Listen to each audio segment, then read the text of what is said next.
G'day, I'm Barry Ray from Superior Etchworks. In this video, I'm power carving a leaf-shaped hardwood bowl, showing the full process from roughing out to final finish.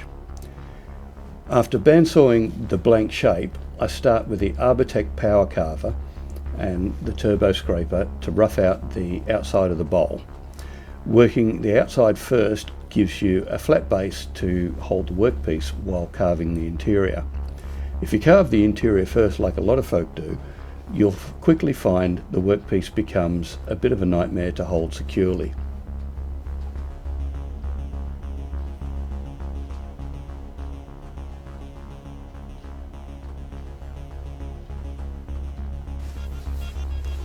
Now I'm changing to the AEG cordless angle grinder to remove the tool marks and smooth out the transitions.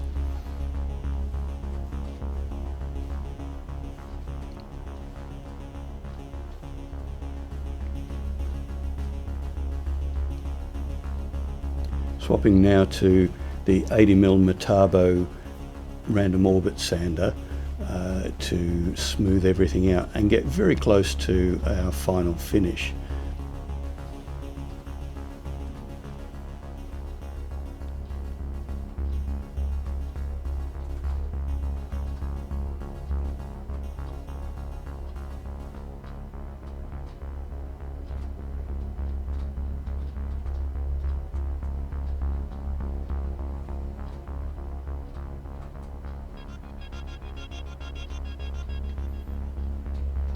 We're ready now for the fill, so we get to show you the versatility here of the little carving vise.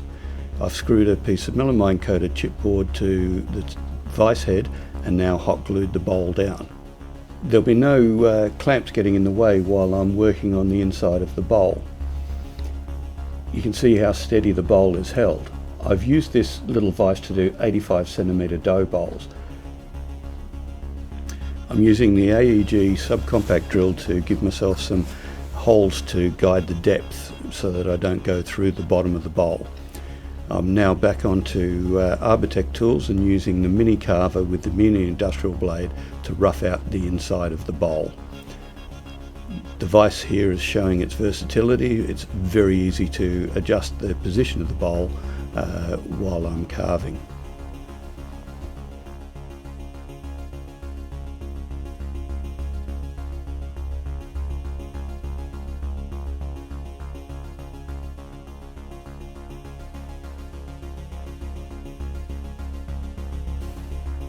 We're back onto the turbo plane and the flat disc to refine the inside of the bowl.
I'm using Tenax translucent polyester filler here.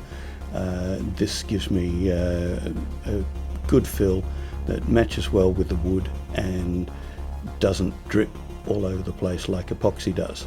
It's also colorable, so I've got a series of pigments that I can use to adjust the color of the filler.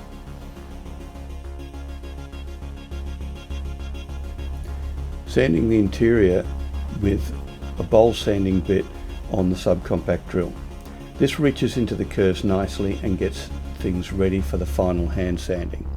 I'm using a 3-inch disc on a 2-inch pad to reduce marking from the disc edge, and this makes the final hand sanding much easier. You can see me vacuuming the bowl regularly during this process. This stops you from resanding the dust, speeding up the process. It also stops the disc from throwing the dust all over your workshop.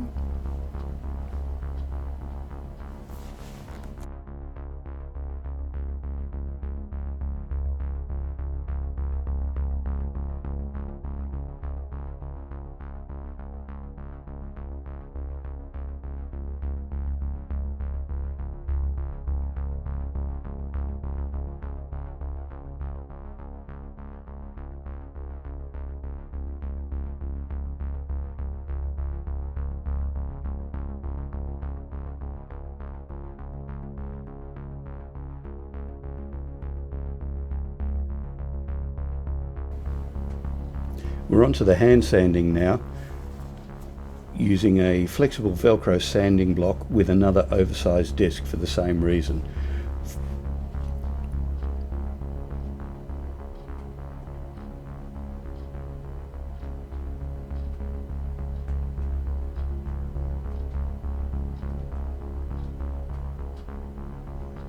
Final sanding is done with a superfine sanding sponge. This takes off all the little snibs and gives you a silky finish. Now we're on to oiling with Intergrain's hardwax oil. This really brings out the grain and leaves you a warm tactile surface at the end.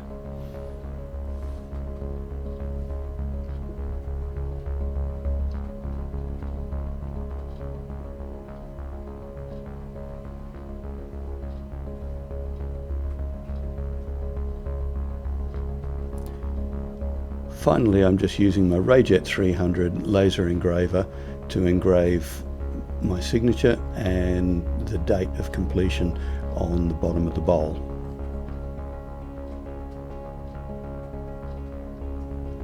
I mentioned the brands of my tools and the materials throughout the video, and I want to make it clear that I endorse these tools fully but have no affiliation with or sponsorship from the companies mentioned. Thanks for watching. If you enjoyed the video or learned something new, please feel free to like and subscribe. If you have any questions or useful comments, please leave them in the comments section below.